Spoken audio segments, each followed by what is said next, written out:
Hey sweet friends, welcome back to my channel. My name is Maylene Call from Mrs. Call's Campers. Today we're doing a fun little Q&A. From time to time I'll post an Instagram story and ask you guys questions and I'll sit down and answer them. First thing I am going to do is share with you guys my perfume of the year. I don't know if this was specifically asked, but I know people ask all the time. Ever since my very first year of teaching, I've had a perfume every year that I just wear every day during the year, and it takes me back to that year whenever I wear it again. So in case you were wondering, last year's was Daisy Wild. I love all the Daisy perfumes, so I'm a big fan. This one smells amazing. I got so many compliments on this. So if you are looking for one and the one today doesn't sound interesting, this one is very, very good. I'll list a couple of others that I've had throughout the years down in the description box for you as well. This year, I am trying a new brand that I've never tried before. It's Ariana, and it's is it made by Estee Lauder or someone? I'm not sure. Amber Musk. So we are actually gonna unbox it together. I did smell it at the store. Box is pretty cute though. So pretty. Oh, I can smell it already. Isn't she beautiful? Now this scent, let me see if I can get the notes. I like it a lot. It smells a little bit different than scents I've gone for in the past that are a bit more florally. I really loved Cloud. If you've worn Cloud before, love that one. This one is slightly more mature. It has more of like a musk to it. The notes are, I don't know. It says Amber Musk blends sensual florals, distinctive amber, and creamy musk.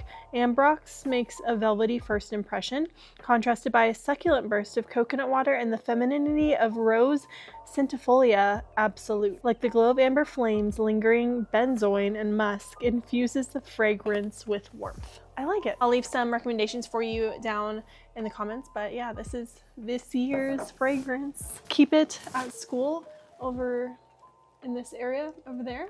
I would recommend getting the larger size of whatever perfume you do decide to wear. I got the smaller one year. I don't know the ounces exactly. Like this one that I just did is like 3.4. So whatever the size down from that is, if you wear it every day, you're gonna use almost the whole thing. Like I used about half of the really large one, but the large one is double. Anyways, if you want to be able to like wear it after the year to remind you, I would get a bigger size than just like the teeny tiny bottles. But anyways, that's just a little recommendation to start this off. All right. I left my story up. Okay, I'm pulling questions from this Q&A. Let's see what we've got. I said to keep it back to school related, something that could be answered pretty quickly versus like, tell me your entire classroom management system. Can't do that in a Q&A. If you did put a question and you do participate in these, thank you so much. All right, first one, do you have a progress monitoring schedule? We do have a progress monitoring schedule, and we progress monitor every Wednesday. I try to do it when my students are coming in the morning when they're kind of working on morning journals or they're finishing up some extra work, but we do it every Wednesday. What are the best ways for students to track their own data? I actually don't do a lot of individual student data tracking because I've said many times before, if it's not something I think I can personally keep up with and make time for, then I don't want to try to do it and overwhelm myself. I work with a lot of really amazing coworkers who've done data binders and other things like that.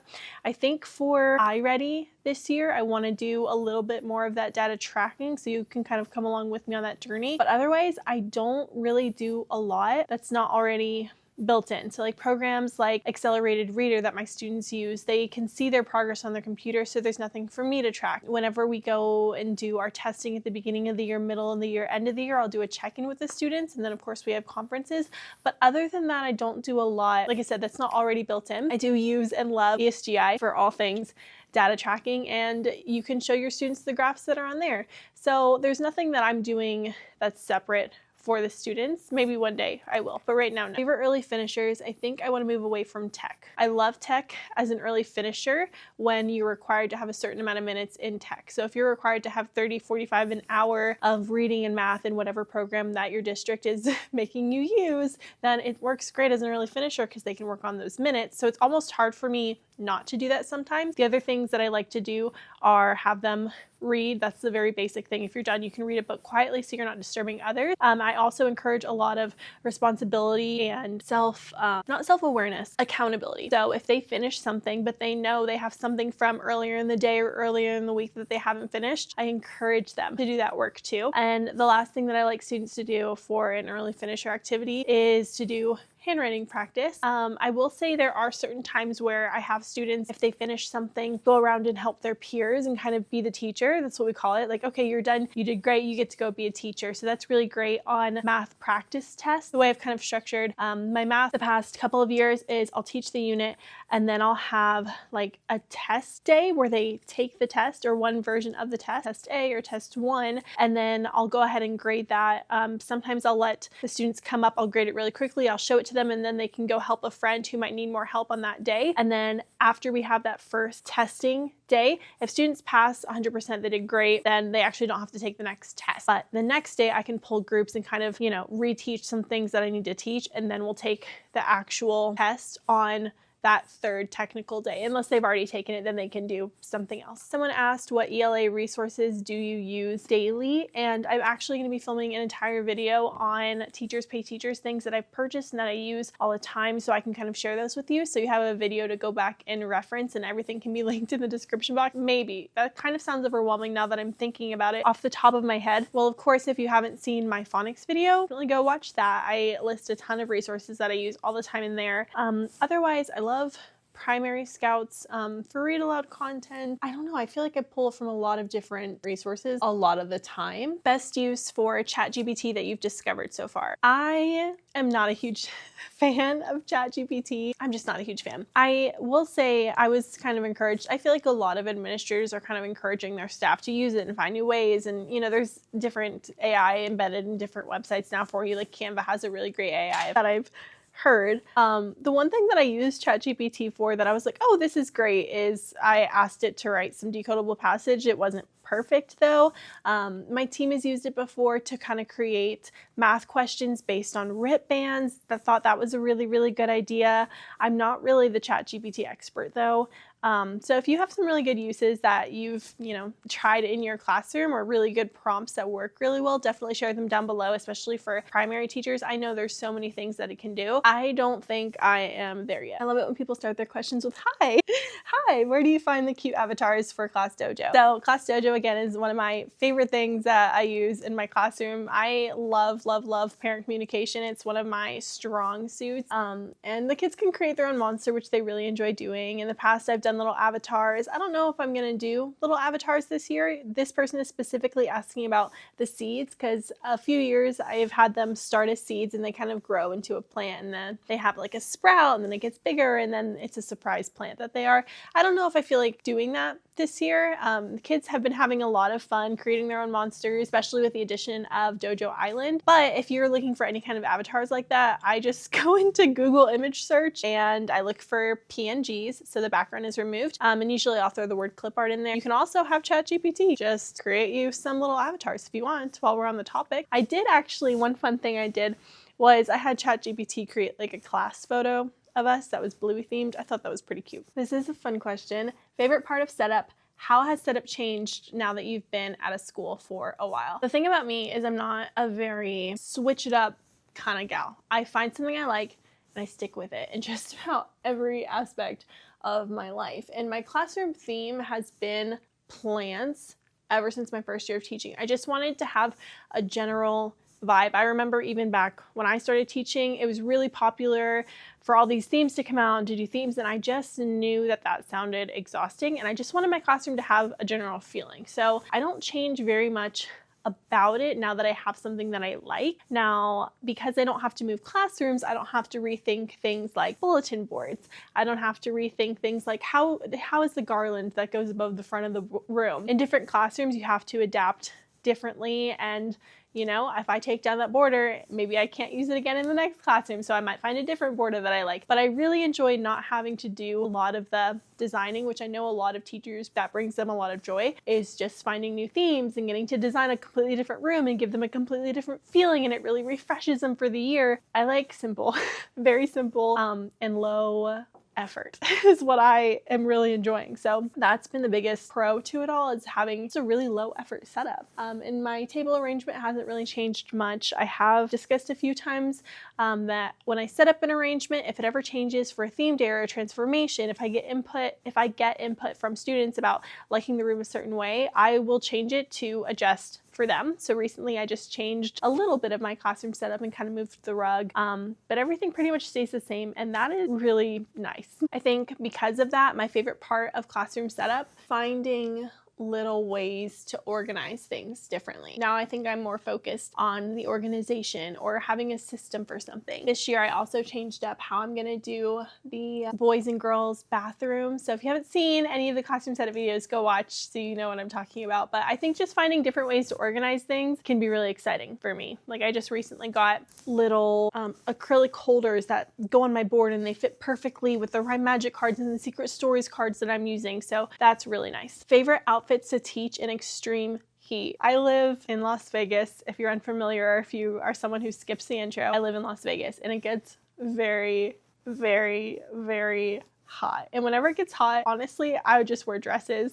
I don't even bother with pants, just dress with shorts underneath. Dresses are my go-to. I need all of it. If you're not comfortable wearing dresses, jumpers. How do you do your scope and sequence? I'm having a hard time trying to line things up. I would hate to have to do this on my own. My very first year teaching, I feel like I learned so much, but what we did was we had, I think it might have been more than one day, a couple days, 2 days, maybe, where we sat down, we looked at the entire year together, and we planned it out for every single subject, and it was very organized. I really loved that because it was with a team. And these women that I was working with, they had been teaching first grade, so they knew what to expect. They've been working with curriculum, and curriculum will kind of pace things out for you. If it's your first year, best recommendation, if you don't really have a team that you can go to, is to stick with the curriculum, try it out, and see what you would change and make notes as you go through the year. If it's your first year of teaching, I don't necessarily think you need a complete scope and sequence outside of what's already provided for you. If you don't have a curriculum that's provided for you, that's a whole nother story. At that point, I guess you're having to supplement with Teachers Pay Teachers resources, but even then, a lot of them will give you a scope and sequence. And for things like phonics, those are really, really easy to find online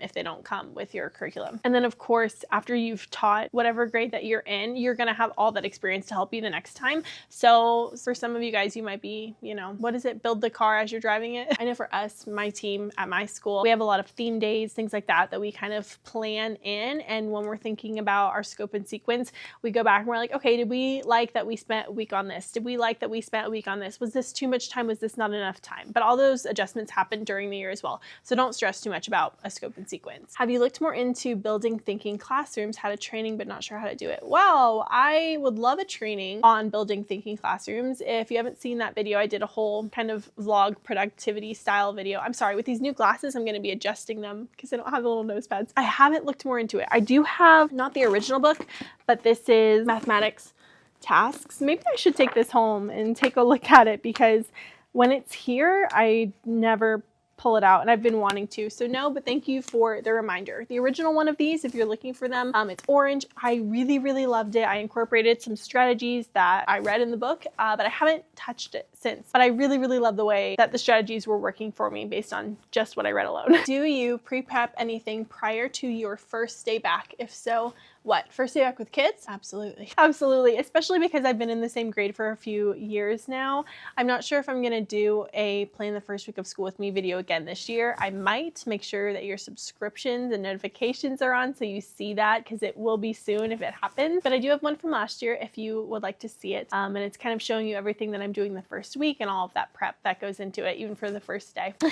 This one says, I hate headphones. Our school doesn't provide and they are always lost, LOL, and login cards. I kind of already shared what I'm doing for headphones this year, but same. It's a necessary evil, but not my fave thing. Do you check each student's morning journal writing every day? That's also a good question. And the answer is yes and no. At the beginning of the year, yes, because I want to set that expectation, the quality of work. I do have a video from last year where it's a complete video all about starting morning journals. So if you're interested in that, I would definitely go watch. As we progress through the year, The morning routine does change a little bit. I get more comfortable with my students. I like to take that time in the morning, kind of pull them and have little chats with them, or sometimes I'm progress monitoring them, or sometimes I'm doing a little intervention with one of my students. So it becomes a little more lax throughout the year, whereas at the beginning of the year, it is very much structure. You come in, at first I model the morning journals with them, of course, but then after that, they're doing it on their own, quiet, just so they can get used to it. And I do check them. Those, like, honestly, that first month,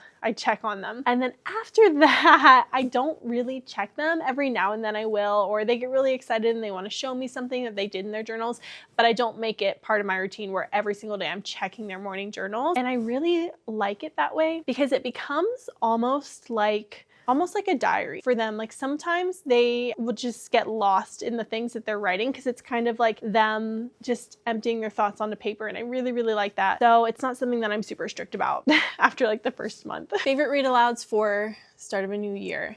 If you watch the video where I'm planning for the first week, or if you watch my first week vlogs that I've posted, I love all of the books that I use. One of the ones that I really enjoy, Butterflies on the First Day of School. I love that one, and I love the little butterfly activity that we do with it. It also kind of connects them to their families too. If you haven't read that book, it's very sweet. Someone just said, Meet the Teacher Night. I will be doing a vlog for this year about how I prep for Meet the Teacher. So again, make sure you're subscribed. How to build a successful team of teachers. We have a lot of new ones coming this year. Having a lot of new people and having sort of a rebuild year can be really challenging because it's kind of like a double-edged sword because you come from so many different backgrounds with so many different experiences that everybody brings something to the table. Sometimes personalities don't mesh, or sometimes people love what they've been doing and they really don't want to stray, like even an inch from what they've been doing, or maybe, they are just exactly happy doing what they want to do and they don't really want to plan as a team, do things as a team. In order, I think,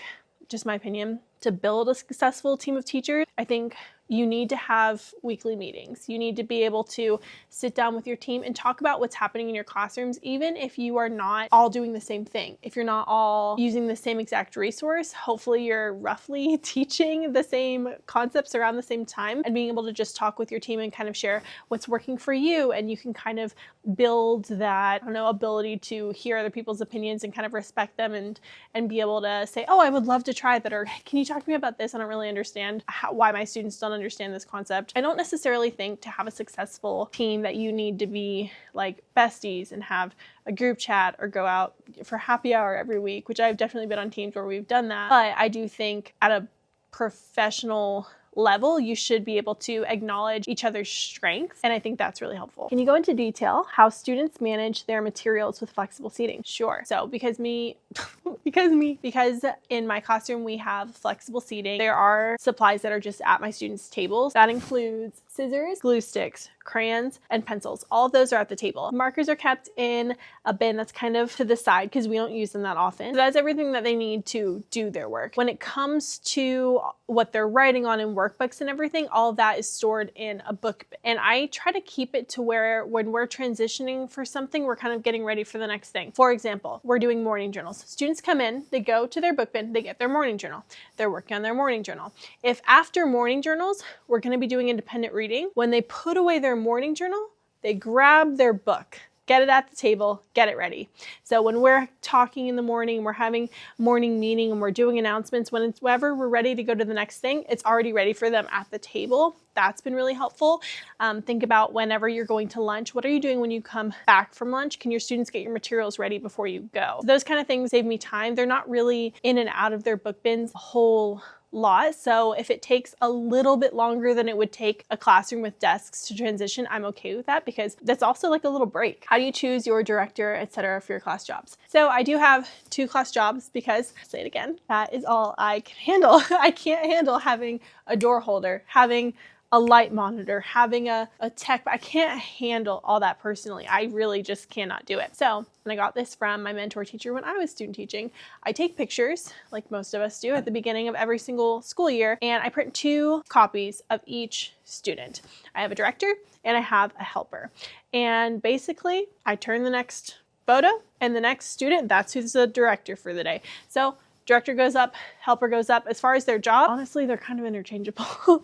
Director is more like a second teacher that does more teachery type things. Helper helps me with things that I need help with. It's not really anything that's set in stone. There are certain jobs, like the director will write attendance on the board and things like that, and the helper might pass out papers. Sometimes I have the director and the helper doing things, but it's nothing that's set in stone. Again, there are certain routines that they know, okay, the helper always does this. The director will always check and make sure, do the backpacks look good? Actually, I gave that job to a specific student last year who had trouble hanging up her backpack, and that worked out really nice. But for the most part, kind of loose. It's kind of loose. But I just flip to the next student. It's not randomized or anything like that. We just go in order. Parent communication, how often, different ways, for what reason? I love parent communication. I love it. I love for parents to see what we're doing in the classroom. I love for parent volunteers to be in the classroom. Basic parent communication that I do, just shooting them a message saying, hey, so-and-so is having a good day. Another thing that I do is I'll take pictures of them while they're working. Sometimes I'll take group pictures. Sometimes I'll take individual pictures. Sometimes if they're at my small group table when we're working on a skill, I'll film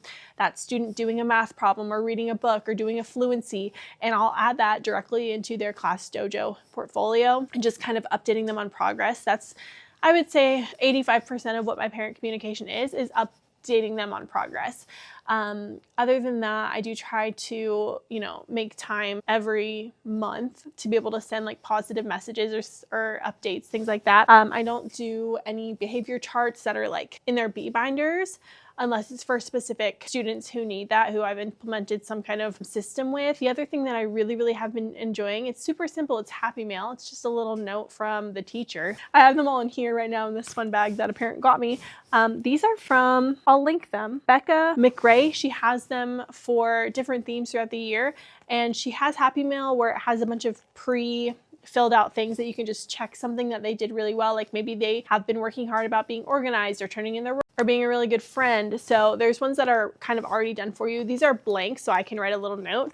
But at the end of days when I have time, I'll scribble a little note and then I'll send it home with a couple of kids. They get really, really excited to show their parents. So that's really nice, and it's something that's not technology. I know a lot of parents have told me with these, they put them on their fridge or their kid hangs them up in their room. So I do think if you can, try to do a little bit of technology, really quick messages, and a little bit of actual physical things that the students can hold and really be proud of. Sometimes with certain students, if I'm really trying to encourage positive behavior, is I'll type a message and let them read it on Dojo. They'll send it home. They'll press the little send button so they can see that their grown-up got it. Or sometimes I'll kind of be like, show the student the phone. They can see that I'm messaging their mom or dad or whoever, and I'll be like, can you just send that for me? And then they're trying to like read it as they send it, and then they realize it's something good and they're like, oh.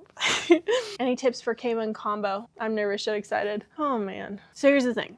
In first grade, in a normal first grade classroom, we have students that are first grade level. We also have students that are kindergarten level, a little bit below kindergarten level, definitely above first grade level. So we have a mix of abilities already in our classroom. A K1 combo is really just an extreme version of that. You have the opportunity to really, really push some of those kindergartners, and I would say stay flexible with what you're doing. If you're teaching a math lesson and you have a kindergartner who is, very intelligent, you have a first grader who didn't really get the concept the first time they were exposed to it in kindergarten, just do it together. Keep things super, super, super flexible. And yeah, I think that's my best tip. How do you deal with students who continue to be disruptive? This can depend on a few things. A lot of times, these are friends who have IEPs. And it is a really big deal for me in my classroom to make sure that I'm doing the absolute best I can for those children. And I feel like I'm really good at helping the other students in the classroom understand that we all have different needs. So throughout the year, it becomes very apparent that like my students who need more help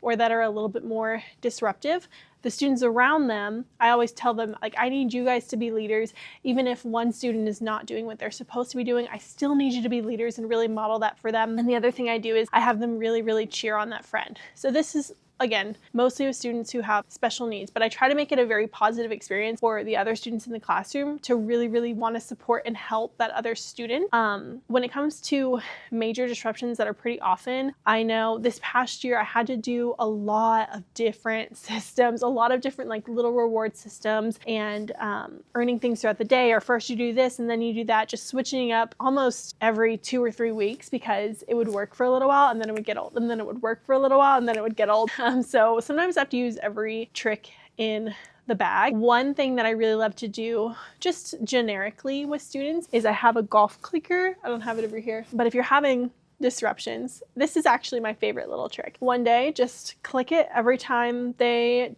are interrupting you, especially if it's a specific student, but just track all of the interruptions for the whole reading block or something. And then the next day be like, you know, yesterday, every time that somebody interrupted me, I clicked this. Can you guess what number I got? And they'll guess. And then you'll give them the number, which is going to be way higher than they expected. And you're going to have this moment of, oh, that's so many. I know. And I really, really like to make sure that you guys have time for fun things. But if we are interrupting this call, then we have to take time and slow down and reset. We don't have as much time to do those fun things. So encouraging them to keep the lesson moving. But what I do after we say, okay, so today, maybe our goal, instead of 30 interruptions or whatever the number is, let's see if we can get to 10. And I will give the golf clicker to the student who is doing the most interrupting for that chatterbox, which was me as a kid. That was me. So I have a lot of love for these children, okay? But I give it to that student and I tell them, you're in charge. Every time someone interrupts, I want you to click it. And you can look to me and I'll give you a signal to click it. So in the beginning, you can kind of train them like, that was an interruption. And then they learn very quickly, it's me. And they can monitor themselves a lot better when they have to click it every time they interrupt. But it's not calling out really a specific student because they're doing it for the entire class. It's not really like targeting just that one kid. Like every time you interrupt me, I need you to click it. It's like, oh, as a class, boop, that one, boop, that one, boop, that one, boop, that one. Oh, it was you that time, boop. So maybe give that a shot. I'm actually surprised. I got like 3 different questions about director, helper. This person specifically asked about leader of the week, and I'll show you the area of my classroom. So this is more helpful. But in my classroom, the biggest thing that I encourage them to do is to be a leader. And that's kind of our like class. It's our basic level classroom management expectations. At the very beginning of the year, we go over what is something a leader would do and what is something a boss would do. So the leader is the positive behavior. A leader helps their friends, a boss tattles on them, things like that. So throughout the week, I kind of look for students that are just modeling everything that should be modeled, and I pick them. And I do alternate it. I try to give everyone a turn before I repeat a student, but towards the end, I will kind of just repeat a student every now and then so they can kind of be on their toes, because just because you've been the leader of the week before doesn't mean you're going to have to wait all year to be the leader of the week again. And I am very, very flexible with this too. I base it a lot on individual behavior, like especially those students who, like I said, as a class, we work really, really hard to support and help if they have a week where they just kept, you know, they got knocked down and they get back up and they get knocked down and they get back up and they keep having to like self-correct themselves and make stronger choices. If I see a kid putting in that effort, I'll let them be the leader of the week. It doesn't mean that you have to be perfect. It's showing that effort, which all students can do, and it looks different for other students. There's going to be some students who you find the one thing, maybe it's even on a Friday, you find the one thing that they did and you're like, you know what, I saw you do this. I was really proud of you. You're the leader of the week. So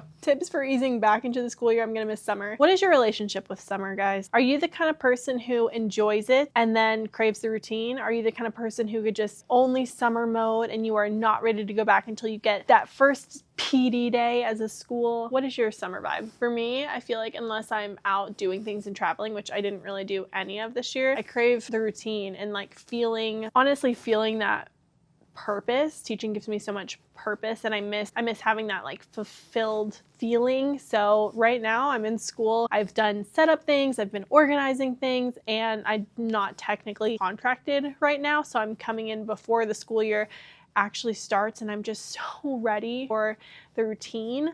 There have been years, I think, where I've kind of felt, maybe not, that I didn't want to let summer go. It's always kind of a shared experience. We see teachers the first day back and we're like, oh my gosh, how are you? Wish I could be home. But I think a lot of us do crave the routine. I think something I try to do is practice waking up early, and I start thinking about the routines that I want to have once the school year starts. Like lately, I've been really focusing in on my health and trying to make sure that I get workouts in. So kind of just setting myself up outside of the classroom so that when I do make that transition, hopefully it's going to be a little bit easier. It's never easy. Individualized student rewards and consequences and how you address behaviors. So I am really big on behavior management being at an individual level. I'm really big on all of our classroom routines, and I do have a lot of whole class rewards that I try to keep pretty positive. When it comes to correcting certain behaviors, a lot of what I do is having one-on-one discussions with the students and setting individual goals for them. And for some of my students, you can do something like a token board, you can do something like a 10 frame, and they earn stickers, they use smelling markers, or they do something else. The ones that need a little bit more help, and if you have some backup from parents at home, which I know not everybody does, is, logging it every day or setting goals for that student. They go home and they talk about it with their parents. Had some really good experiences in the past. I even had one mom bring in like a bag of goodies. So at the end of the day, their student could pick from the bag if they met their goals. Like, she was really, really helpful for addressing behaviors. If I'm in the middle of a lesson, most of the time I don't stop my lesson to deal with behaviors unless it's something kind of extreme, and I will pull them to the side really quickly. But for the most part, I'll either let them know that I'm going to talk to them afterwards, or I'll just keep teaching, and then afterwards I'll pull them aside and talk to them and see what else is needed. Individualized student rewards and consequences are and should be just that, very, very individualized. For some students, they're motivated by a single Skittle. Some students, they're motivated by getting to play with Legos. And then you also have to think, are the things that you're doing working for the student? And again, I'm kind of referring to students who maybe they have special needs or there's something else going on. I've had it before where I would do a read aloud, but I would have one kid off to the side with small building Legos. So while I was reading, they were building Legos. Their behavior improved so much. They were still listening to every single thing I said. And again, that's where that community comes in, where people need different things in our classroom. So we're going to try to support everyone the best we can. I'm not saying let your kids play with Legos when you're doing a read aloud. I'm just saying definitely look and see, like, okay, is it that they're really having a hard time sitting like this? Can they sit somewhere else? Or is it they have a hard time doing the work? Can they work with a friend? Can they work with you at their table? Just constantly checking in. My team is really, really good at token boards. Some kids, you have to print like their whole schedule and you kind of check off things there. But for the rewards part, I usually just talk with the student. I'm like, what would you like to do? What would you like? Would you like some extra computer time? Some free time? Would you like to color with some markers? Do you want me to send a positive dojo message home? Do you want to go say hi to another teacher? What do you want? You want lunch with me? What do you want? What do you have your students do when they arrive on the first day? I have a full video of the first day of school. And you know what's so funny? I'm thinking now, I'm like, what do I do? It's all a blur. We greet our students kind of outside and we walk them to the classroom in the first day. So yeah, when we walk them to the classroom, we all come in at the same time and we have a seat and we talk. I think that's the first thing I have them do. We sit down and we talk. Maybe a future video idea behind the scenes of what it's like for a teacher on staff development days. Are you guys interested in that? Are you? I don't know. If you are, let me know. Typical weekday, weekend, summer in terms of planning and organizing lessons. So summer is a really good time to sit down and really look at your whole year. Especially if you can do it with your team, that's really, really helpful. Or even at the end of the year, that's really helpful. A lot of the time, my summer project are fun things. I have not really done anything this summer. I talked about in my classroom haul video how I want to have a little chameleon that like goes home with students and they can write about something that they did. And so I'm thinking, oh, okay, I want to design like a little cover for the journal and whatever. Like I do fun stuff like that in the summertime. Or I think like, oh, like what's something that I've been wanting to do this whole year that I didn't get to? Do I need something? Do I need a new sign for something? Do I need a new binder for something? So my summer, that's what that looks like. And it's not a lot. One thing that I still want to do this summer is I want to go on Canva and create some more slide video type thing. You'll hear more about that soon. I have a Stream Deck by Elgato. I don't know if you know what that is, but if I need like a second or a minute, or I'm looking for paper, I have a button that plays a video and it's different math facts. So where they can do mental math and it'll pop up with the answers, something to keep them like busy and engaged in thinking.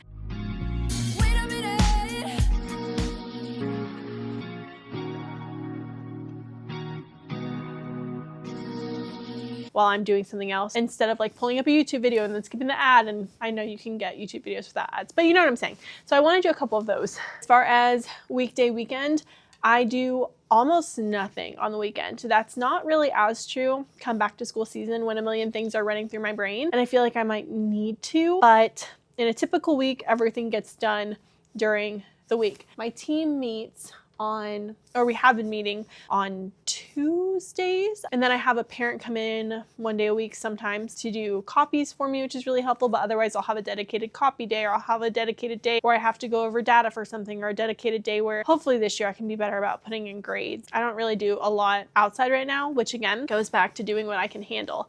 One thing that really helps me, not really something that you asked, but when my students turn in work to me, I do have a turn in basket. Again, 70, 80, there's my principal. 70, 80% of the time, they turn it in right to me and I check it instantly, especially in math. If they're practicing something, they bring it over to me when they're done, and there's kind of like a flow to it all. So they check it with me. If they need to fix something, they can immediately go back and fix it and try again. Or I know, hey, this student needs help. So I kind of sort their work and figure out where they're at as we are doing the work. That's been the biggest game changer for me in math, because now I don't have a whole stack of papers that I need to grade like every day for math. I know where my students are, enough from our lesson that we have on the carpet, but also from the work that they're doing independently, and I get that feedback instantly. Reading, it's a little bit different, but that's definitely been a game changer. So as much as you can kind of do in the moment, and as much as you can grade kind of quickly, you can keep up on grades that way in the primary levels. If you had to teach another grade or subject, what would it be and why? Before I was a teacher, I had a really amazing experience in 2nd grade, and I loved my 2nd grade teacher. I would go home with her. She was also my 5th grade teacher before I moved, and I just loved and adored her. I think I wanted to be her. I kind of said, once I did switch my major to education, that I would love to teach 2nd grade, but now 1st grade is my dream grade. If I had to teach another one, I have experience in kindergarten. I love kindergarten. I would teach kindergarten again if I, moved and was kind of forced to do it again. But 2nd grade I think would be really fun to try as well. 2nd grade, I think I might even enjoy 3rd grade, but 1st grade is definitely where my heart is. I love teaching them to read. I love giving them that foundation. I love the growth that they make. I really love 1st grade. What was it like hosting a student teacher? So hosting a student teacher is definitely different wherever you are in the country. There's different requirements. So sometimes student teachers come in for like half a semester and then they take over the next half, or sometimes they have to have a full year of observations. It just depends. I technically did host a student teacher for the last half of last year, and she was at the point right before takeover, so she was definitely having to do her portfolio and build lessons, things like that. I was really excited to get a student teacher because this is what I love doing. I love talking about teaching. I love sharing the passion of teaching with people who really care about teaching and want to be teachers and want to learn things, and that is a dream. I would love to have a student teacher who was just very into the craft of teaching and wanted to learn more and took initiative, those kinds of things. So I was supposed to have the student teacher kind of take over my class this school year, but for reasons that I'm not going to get into, that will not be happening. I would love to have a student teacher again. And it definitely, even having a student teacher for that short period of time was definitely more work, but it's something that I feel like would be really rewarding. How do you focus on students at the teacher table when others are at centers? This is definitely a learned skill. It's a learned skill because you have to make sure that the students who are working in centers are working on something that is actually engaging them, that's at their level, that they're not being silly or playing or goofing off. So for me, it becomes a lot of the accountability. So when I'm in these groups, unless I hear something that's like really disruptive, I'll glance around the room every now and then. But for the most part, I'm focused on the kids at my table. And then whenever there's a transition, what I like to do is have some kind of warm up. So this might be helpful for you. For example, for reading centers, all the students go to centers, right? I'll call a group to my table and they're working on a warm up. So they can be reading something that we've already read together that they're going to be hopefully be more fluent in. Or maybe some of the kids are tracing the alphabet and working on handwriting. Lower level skills, whatever they're doing. They come to the table and they can have some kind of warm up. While they're warming up, I walk around the room. I check. These people are doing what they're supposed to be doing. These people are doing what they're supposed to be doing. Okay, great. Keep it up. So I come to my table, I teach my small group, and then when I call the next group, give them a warm up. You can check in with the students around the classroom. So if that's something that you're struggling with, I recommend that. Just incorporating a little warm up they can do. If you're doing math, you could even have them do partner flashcards together. Something simple just to give you a moment to kind of check in and make sure, because I try really hard not to interrupt a group while I'm teaching it. But hopefully that little tip can help you. Can you show what you do for birthdays again? So I do little birthday buddies. They also get a sticker that has like a happy birthday on it, and then we sing happy birthday. Sometimes there's like a snack that gets passed out at the end of the day or at lunch, and that's it. It's very simple, doesn't take up a big chunk of the day or anything. They pick out their birthday buddy in the morning, so I let them have it all day. Sometimes we sing the birthday song whenever we have time. Sometimes it's in the morning, sometimes it's in the afternoon, sometimes it's right before we do the little birthday treat. Go-to creators on TPT. Again, I'm going to be filming a whole video for you guys, kind of going through the TPT product that I've purchased and telling you what is worth it. This one says, callbacks, please. With exclamation points, not clapping emojis. I think this person maybe has asked me before to do a video on callbacks. I'm gonna do it. I'm gonna write it down. I can't give you all my callbacks in this video because I need time to sit and think about what all of them are. I have different callbacks for different things, but I've got a sticky note and I'm gonna film this video for you guys. I'll draft it tonight and try to get it up. Callbacks are really big in my classroom. Thank you for reminding me. It seems like you have so much jam-packed in your day. Can you explain your schedule? I get this a lot, especially when I share reels. Because when I'm doing a reel, let's say it's my reading block, you'll see me reading the book. Then you'll see like the centers that the student is doing, and then you'll see me working with the group, and then you might see me working with another student. Sometimes those things are kind of happening at the same time, but I just show like, okay, here's a student working in centers, and then here's me working with the student at my table. So it kind of looks like it's more things than it is. That's the only thing I can think of that people are like, how do you fit this in your day? But I can show you my schedule. I don't know, I'm getting up. I can just put it on screen for you right here. This is the general schedule that I follow. And I keep my things pretty short. I think I'm getting even better the more years that I teach at making sure I'm not spending too long on something. So I do try to switch things up as much as I can. I don't know though. There's a lot of first week, first day questions. So if you guys are new to the channel, please make sure you go and watch some videos. I've filmed so many first day of school videos over the years and first week of school videos over the years. And there's little changes that I feel like I make every year that might be really, really helpful for you to see. Do you think it's worth it to purchase your own decodables when the school board won't? Here's my take. Do I think you should be working with students with a reading passage or decodable at their level? Yes. Do I think you should buy it if you don't have it? No, I don't. I would recommend, if you can, just seeing number one, what funds are available at your school, double, triple check. I would look into Donors Choose, or there's like Adopt a Classroom, other programs like that. Honestly, crowdfund on like Facebook if you have that and say, hey, I really need some decodables in my classroom. If you're able to help sponsor this, like, please let me know. I would recommend all those things before buying them on your own. Reach out to teachers at your school. Maybe there's someone else at your school who has some that you guys can kind of borrow and trade with. I know I would if someone came to me and they were like, oh, I don't have any decodables. Like, can I work with some of yours? Absolutely. Do I think it's worth it? If you can't find anything good that's free, but there are a lot of free resources out there too. I know UFly has some, so definitely look into everything you can do before you go and spend your money, because will it be nice to have a full decodable system? Like you can kind of see down here at the bottom where mine are, along with some other random books. It is nice, and I would say it is pretty necessary if you are in kindergarten, first grade, because they're learning how to read, but there are ways to not have to purchase them that I would really recommend. Any morning or at home routines, work, lunch, meal prep, all that. That's kind of a lot and kind of a big question. I can kind of share with you my goal for this school year, which it's always hard when you set goals because you're so busy and tired at the beginning of the year. So if you say like, I'm gonna make sure I get a walk-in every day after school, and then that first day you get home from school and you've already taken like 15,000 steps, you're like, no, I'm good. I'm gonna take a nap on the couch. But my goal is to get a very short, like 20-25 minute workout in the morning, just to get up, get me in the right mindset. I also find that when I work out in the morning, I do better throughout the rest of the day, because I, in a sense, don't want to like undo all the work that I've done in the morning. So that is my goal, which means I need to wake up a little earlier, which I don't want to do. And then I have really been enjoying going on walks kind of at the end of the day.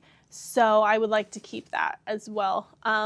Meal prepping is something that I'm really, really good at the beginning of the year without fail. I am kind of toying with the idea of sharing with you guys a little just video on, meals that I like to make for the school year. Let me know if you're interested in that. But my goal is to just make sure that like my lunches here are like very like protein focused, and that I'm making sure that I am eating and not getting too lazy with that. Pretty easy to do. How do you have time to make task boxes? When do you do them? Also cut, laminate, cut.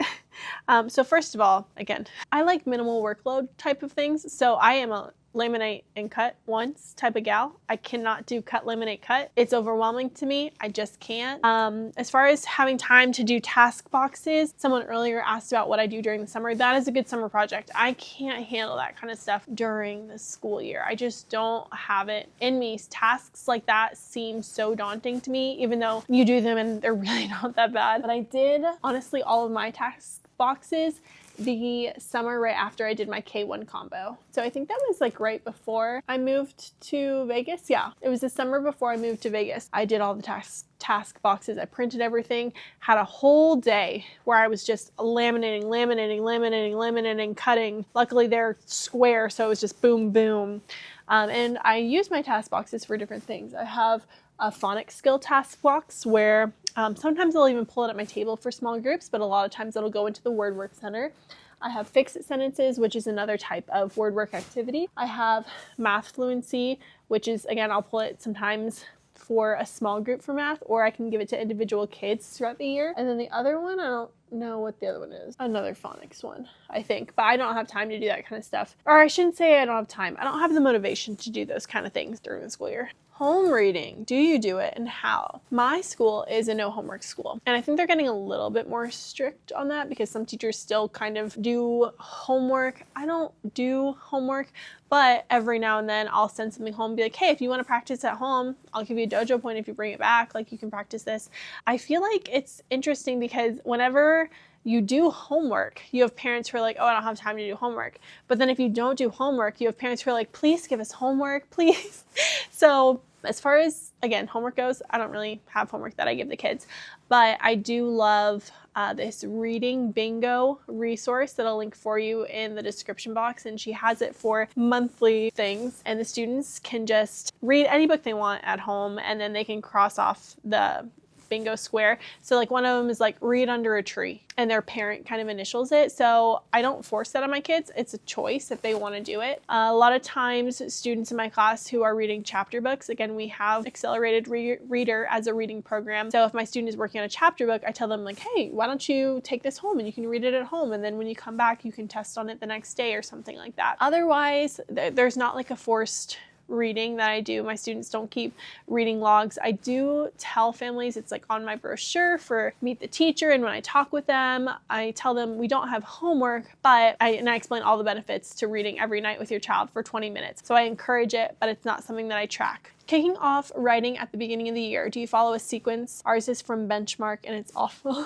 I'm not familiar with Benchmark's sequence. I actually have a whole video outlined for you guys for teaching writing, sharing all of, not all of, but a lot of my tips and tricks and kind of mindset about teaching first graders how to write and how I organize everything. Again, make sure that you are subscribed so you don't miss that. This video is one that I've been really thinking about because I want to give it everything I've got, because writing is one of my favorite times in the day, and it's something that I'm really proud of throughout the year to see my students make growth in, and I want every teacher to experience that. Also, like this video if you are enjoying the Q&A so far. Easy snacks or lunches to pack. I'm out of ideas. Okay, so maybe I will do that video. I'm really into deli turkey right now. I'm really into that. 3 slices, 60 grams, or not 60 grams of protein, 60 calories. I don't remember how much protein is in it, but a good amount, a good ratio. So I'm really into the turkey for snacking on right now.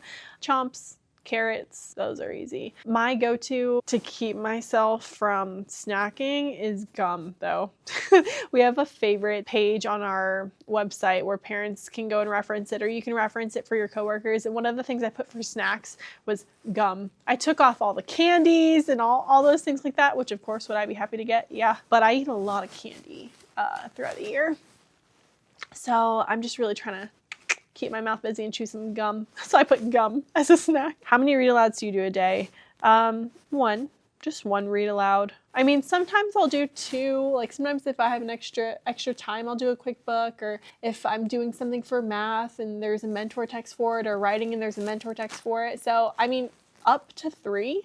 Most of the time, just 1 though. Do you make kids look for the page in their workbook or rip them out for them so hard? Having the kids rip out the pages is very hard, and I don't recommend if you teach first grade. Kindergarten, absolutely not. I actually talked about this, I think, in my last video where I was like, are you team workbook or ripping pages? I really like having a parent come and rip the pages for me. How do your kids earn Fun Friday? So, good question. Again, try really hard to keep things very individualized for my students. At the surface, it appears as if everyone has the same expectations, right? Because you have to give the expectation. We're doing grade level work. This is a grade level expectation, all that. When it comes to Fun Friday, my students are required to have a certain amount of tests passed for reading, the independent reading, AR. They're supposed to have a required amount of minutes or lessons met in reading and math on the computer programs. And anything else that we've been working on through the week needs to just be done. So center folder, that needs to be done for Fun Friday. I check it off on my list. Those are the 4 kind of main things. Center work is done, computer programs are done, and their independent reading. Those are the 4 main criteria. For different students, this looks different though. Some of my students, maybe it's passing 1 test a week. Some of my students, maybe they're not even taking tests on the books that they're reading because they're not there yet. There's exceptions. Some of them, some of my kids, chronic absenteeism. So it's a little bit different. I'm not going to punish a kid because they're never here and not give them Fun Friday, but I will make sure that every second they're in the classroom, I'm working with them as hard as I can. Those are the main criteria. Also make it very clear throughout the week, if this is not done, you will have time to do it when everybody else is playing. Because for the most part, I try to set expectations for students and they are aware that like the work that I'm giving you, I'm giving it to you because it is within your capabilities to do. So sometimes, do I give students different assignments, shorter assignments? Yes. And they turn in what they're supposed to be working on. But if I give them an assignment that I know they can do and they don't get it done because they're playing, well, you just used part of your Fun Friday time to play. So you owe me time on Friday and you definitely owe me this work. Sometimes what I've even done is if a student is, having a really hard time or they're playing or something and I have everybody else's work that's graded and everything and I upload it to Dojo, I do a lot of taking pictures of their work, especially when it comes to like writing samples. I'll take a picture of the blank worksheet and put it in their class Dojo and say like, so-and-so was, playing in their backpack instead of doing their work. And the parent will usually say like, hey, well, don't worry, we'll get this done at home. Not every parent is like that, but I have been very lucky to have parents that are like that for the most part, where they hold their children responsible for the work. How do you introduce Rhyme Magic? I'm looking into starting it. Well, I suggest that you watch my first week of school videos. Rhyme Magic starts at vowels. So A-E-I-O-U, just vowel sound. I introduce Rhyme Magic with the Secret Stories superheroes, which are all the vowels. I kind of do that together. And then you get into the green rhymes, which have the vowel and a consonant. So like eb, ib, at, and you just practice those. But I just make it a really, really big deal and tell them that it really, really helps them become super strong readers. And I even show them some of the cards later on in the series. I'm like, pretty soon you guys are gonna be able to read these. And they're like, what? Whoa. So I wasn't expecting to answer so many questions during this Q&A, but I feel like you guys asked some really good questions. So thank you again. Do you still do your handwriting thing where students pass each level? Yeah, I just talked about that, probably like 20 minutes ago at this point, as an early finisher. Yeah, so it's not something that's like super enforced, that I have super structured. It's just another thing that we do. How do you incorporate social studies? I'm a big believer in incorporating science and social studies into the reading block. Big believer. There's a lot of really, really great texts out there for social studies and for science. So whenever we have those standards kind of built into our schedule for the year, our reading block, instead of doing just a normal read aloud, we'll use like those mentor texts and kind of teach science through reading. And then during writing time, it's related as well. So we'll do a writing for science, or we'll do like a science project in that time instead of our normal writing, whatever we were working on. Like if we were working on narrative, then we'll swap and do something else with science or with social studies. So I don't teach it every single day. It's more like in units. How many weeks of back to school routine and procedures do you recommend? This is different depending on like the grade level that you're in. In those first few weeks, I'm hitting it strong. We're hitting it really, really hard. Very strict. You didn't get it right, we're redoing it. But then I try to keep that up as much as I can. I feel like universally, things in the classroom for all teachers, you hit October and you're like, what happened? So you have to go back and revamp them. I would not spend an insane amount of time at the beginning of the year before starting instruction. There's certain things they have to learn about you and the classroom and the expectations, and you're getting into work and you're modeling work with them. But I feel like as soon as you can get into your real routine where you're not doing the procedures and expectations all the time, the easier it's gonna be for your kids because they can adapt in real time. They can get consequences in real time. And a lot of teachers, I feel like at the beginning of the year, they don't want to feel like the bad guy for giving a student a consequence, you know, second day of school, third day of school. But you have to show them from the start of the year that this is the expectation and it's going to be consistent for you for the rest of the year. So I wouldn't spend an excessive amount of time just doing routines and procedures. I would try as much as possible to incorporate that into your day-to-day. What is the brand of clogs you wear? I wear a lot of clogs. The Lowood are the good ones for teaching. My son will be in your class this year. Any tips or ideas on how to prepare him for first grade?